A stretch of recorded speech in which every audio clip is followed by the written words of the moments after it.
Understanding layers of exterior defense in educational facilities. Welcome to Building Knowledge 101.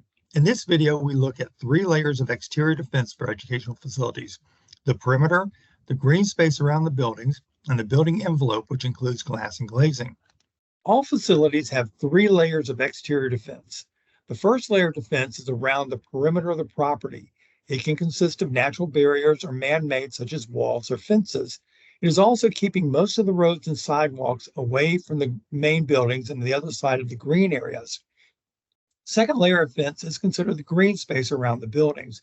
These create a clear line of sight so that security can see all people approaching the building. So you have an open area that allows security on the inside, clear visibility so they can identify a threat approaching the building. Both the campus and courtyard designs require a larger first layer of defense. The second layer of defense is a larger green area that's spread out between the individual buildings. The third layer of defense is the building envelope of each individual facility. Here's a section cut through each of the 3 layers of defense around a school project. The third layer of defense of each facility is the building envelope. Glass and glazing are major components of this third layer of defense.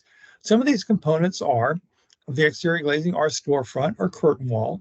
They could be operable windows and hardware associated with the window. It can be commercial entrances plus the hardware associated with doors. And it could be overhead glazing or some type of top lighting.